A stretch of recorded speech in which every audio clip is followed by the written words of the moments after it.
Assalamualaikum warahmatullahi wabarakatuh. Sebelumnya memang ini adalah sebetulnya pertemuan ketiga dengan saya. Tapi karena memang metode penyampaian materi kemarin-kemarin kita lakukan secara tanpa interaktif secara langsung.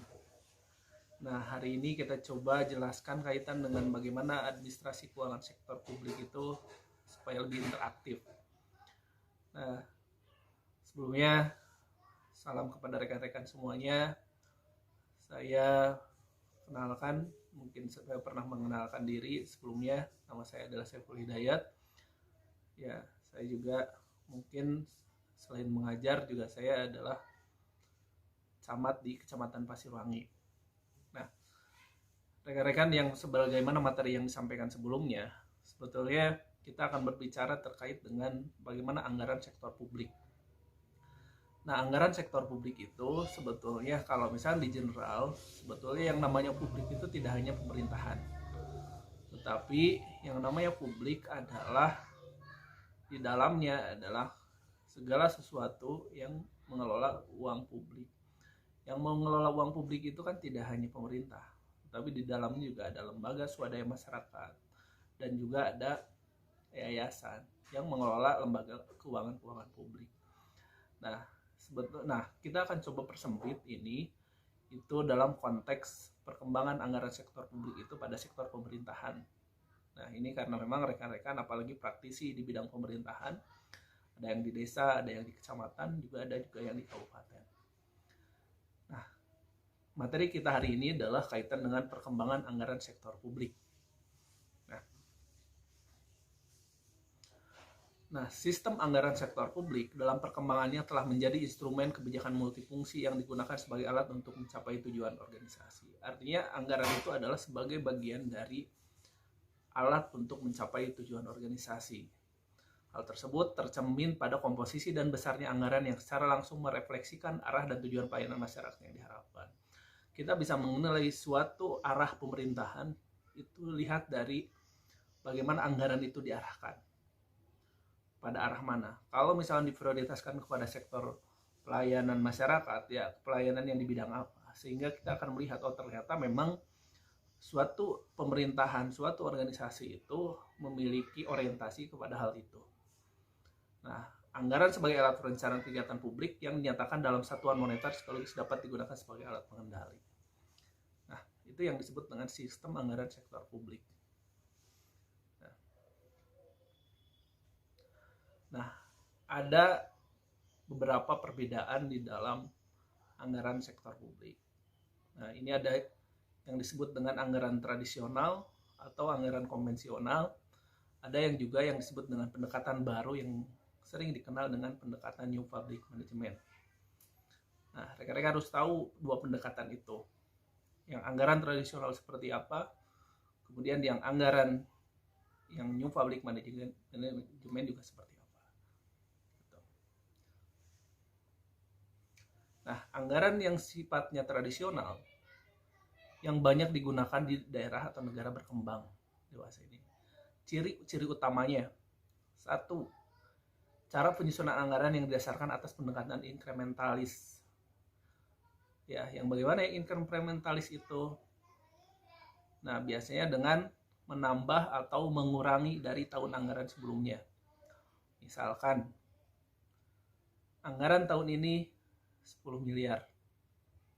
Anggaran tahun depan kemudian menjadi nambah 10% dari anggaran yang sebelumnya. Jadi 10 miliar 100 juta. Berikutnya lagi, tambah lagi 10%. Jadi 10 miliar 200 juta. Nah, itu yang disebut dengan inkrementalis. Jadi hanya menambah atau mengurangi dari tahun anggaran sebelumnya. Yang dua, struktur dan susunan anggaran itu bersifat lain item. Lain itu garis ya. Item itu jadi titik-titik itu pada satu garis tertentu. Ya. Bisa saja itu bersifat linear ya, garis linear. Itu yang disebut dengan line item.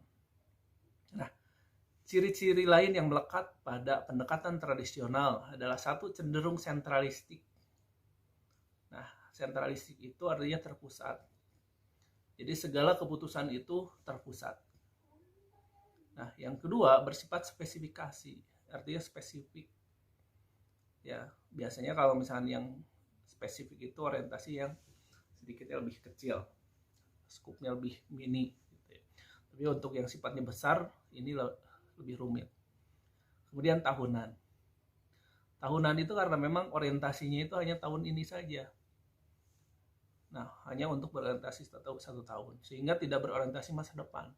Tidak ada yang sifatnya misalkan tahun berikutnya, 5 tahun ke depan, 10 tahun ke depan, atau 20 tahun ke depan. Ini sifatnya tahunan saja. Nah, menggunakan prinsip anggaran bruto. Nah, anggaran bruto itu artinya seluruh pengeluaran itu, seluruh belanja itu termasuk di dalam perhitungan belanja. Disebutnya anggaran bruto. Nah, struktur anggaran tradisional dengan ciri-ciri tersebut itu tidak mampu mengungkapkan besarnya dana yang dikeluarkan untuk setiap kegiatan, dan bahkan anggaran tradisional tersebut gagal dalam memberikan informasi tentang besarnya rencana kegiatan. Nah, artinya karena memang informasinya itu sifatnya lebih general, artinya secara orientasi ini kurang dapat mencerminkan hal-hal yang sifatnya lebih spesifik. Ini masih terlalu luas. Oleh karena itu, tidak tersedianya berbagai informasi tersebut, maka satu-satunya tolak ukur yang dapat digunakan untuk tujuan pengawasan hanyalah tingkat kepatuhan pengguna anggaran. Nah, makanya kalau misalkan berorientasi kepada kinerja, itu juga tidak dapat dicirikan. Sehingga untuk salah satunya ukuran untuk pengawasan itu hanya kepatuhan penggunaan anggaran. Nah, kepatuhan penggunaan anggaran itu adalah bagaimana menggunakan anggaran itu sesuai dengan ketentuan. Tidak melihat bahwa kinerjanya tercapai atau tidak. Nah, itu kaitan dengan masalah anggaran tradisional.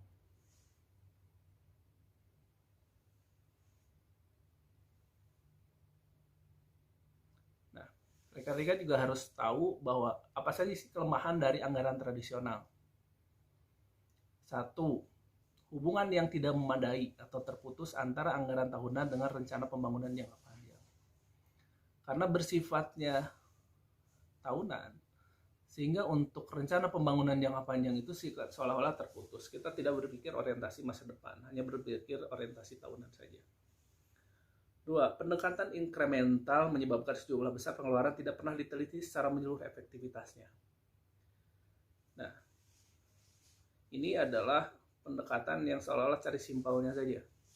Kita tambahkan saja, tambah 10%, 20%, padahal kita tidak melihat bahwa itu betul-betul efektif atau tidak. Itu yang sifatnya penggunaan tidak pernah diteliti secara efektif. Kemudian berikutnya, itu lebih berorientasi pada input daripada output. Nah, orientasi pada input artinya bagaimana kita ada uang berapa. Nah, yang dipikirkannya itu adalah kaitan dengan inputnya. Memang input itu tidak hanya masalah uang, tetapi di situ ada juga sumber daya manusianya di situ. 4. Sekat-sekat antar departemen yang kaku membuat tujuan nasional secara keseluruhan sulit tercapai. Keadaan tersebut berpeluang menimbulkan konflik, kesenjangan, dan persaingan antar departemen. Nah, hubungan antar departemen atau antar instansi atau antar dinas itu menjadi kaku. Jadi tidak mencair karena memang semuanya berorientasi pada masing-masing bidangnya saja, bidang tugasnya. Kemudian berikutnya, proses anggaran terpisah untuk pengeluaran rutin dan pengeluaran modal. Ini memisahkan. Jadi yang namanya rutin itu seolah-olah menjadi hal yang menjadi wajib. Tidak berorientasi bahwa ini outputnya apa. Kemudian anggaran tradisional bersifat tahunan. Ini kelemahan yang tadi saya sampaikan. Juga tahunan itu karena memang orientasinya hanya 1 tahun saja. Kemudian terutama untuk proyek modal, dan hal tersebut dapat mendorong praktek yang tidak diinginkan. Nah, jadi orientasi yang sifatnya modal itu artinya untuk jangka panjang sudah tidak dapat kelihatan lagi. Kemudian sentralisasi penyiapan anggaran ditambah dengan informasi yang tidak memadai menyebabkan lemahnya perencanaan anggaran. Sebagai akibatnya adalah muncul budget padding atau budgetary slack. Nah, ketika semua anggaran di tersentral atau terpusat, itu terjadi yang namanya budgetary slack atau budgetary padding. Apa sih budgetary padding atau budgetary slack itu? Nah, budgetary slack atau budgetary padding adalah melebih-lebihkan belanja tetapi mengurang-urangkan pendapatan. Nah, tujuannya apa? Supaya kinerjanya akan terlihat lebih bagus. Misalkan pendapatan, dia akan di kecil-kecilnya pendapatan, sehingga dianggap bahwa ketika targetnya tercapai lebih, itu dianggapnya prestasi. Nah, kemudian dari sisi target belanja itu sebesar-besarnya, sehingga ketika ada belanja yang lebih kecil itu dianggapnya efisiensi. Itu yang disebut dengan budgetary slack. Kemudian persetujuan anggaran yang terlambat. Ini kadang landasan berpikirnya itu sehingga menyebabkan persetujuan anggaran menjadi lambat. Kemudian 9, aliran informasi atau sistem informasi finansial yang tidak memadai yang menjadi dasar mekanisme pengendalian rutin. Jadi bagaimana misalkan ya untuk pengendalian rutin itu seolah-olah informasinya apa? Seperti halnya kita menganggarkan untuk anggaran listrik misalkan. Nah, informasi apa yang didapatkan? Hanya menambah saja atau mengurangi saja. Tahun sebelumnya anggaran listrik misalkan 5 juta. Ya tahun ini tambah saja menjadi 5.100.000 atau 5.200.000. Informasinya tidak jelas tanpa memiliki landasan berpikir yang kuat.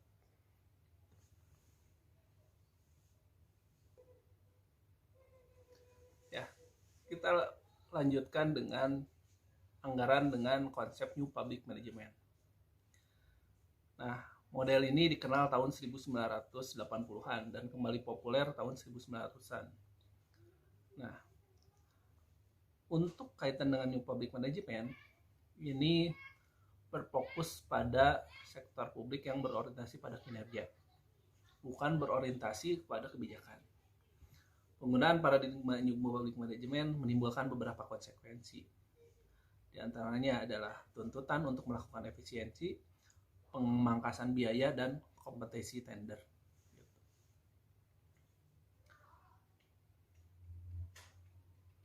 Nah, ini perbandingan anggaran tradisional dengan anggaran berbasis pendekatan New Public Management. Anggaran tradisional sifatnya sentralistik. Nah, kalau New Public Management itu adalah desentralisasi atau develop management. Artinya ada pembagian kewenangan. Kemudian anggaran tradisional berorientasi pada input, pada sumber dayanya aja. Kemudian kalau New Public Management itu berorientasi pada input, output, dan outcome. Kemudian terkait dengan perencanaan jangka panjang. Nah, kalau misalnya New Public Management itu utuh dan komprehensif dengan perencanaan jangka panjang. Kemudian anggaran tradisional sifatnya line item dan incremental. Nah, New Public Management itu berdasarkan sasaran kinerja. Berikutnya, batasan departemen yang kaku atau rigid. Tapi kalau New Public Management itu lintas departemen, semuanya bisa mempengaruhi. Kemudian untuk anggaran tradisional menggunakan aturan klasik atau code accounting. Kalau misalnya New Public Management itu ada yang disebut dengan zero-based budgeting. Nanti saya jelaskan satu persatu.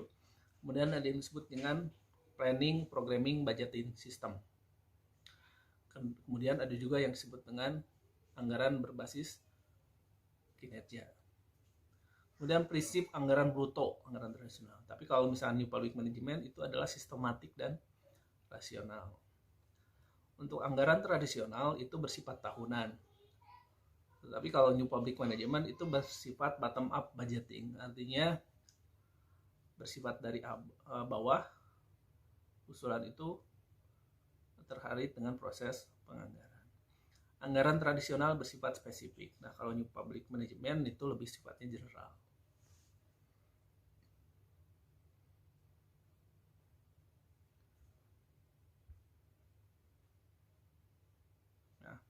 Pendekatan baru dalam sistem anggaran publik tersebut cenderung memiliki karakteristik umum.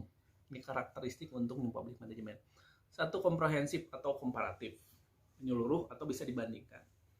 2. Terintegrasi dan lintas departemen. 3. Proses pengambilan keputusan yang rasional. 4. Berjangka panjang. 5. Spesifikasi tujuan dan rankingan prioritas. 6.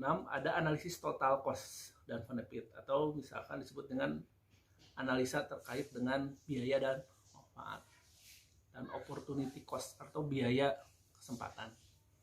Kemudian yang ketujuh, berorientasi input, output, outcome, bukan hanya sekedar input ya. Jadi inputnya bagaimana, outputnya gimana, dan outcome-nya bagaimana.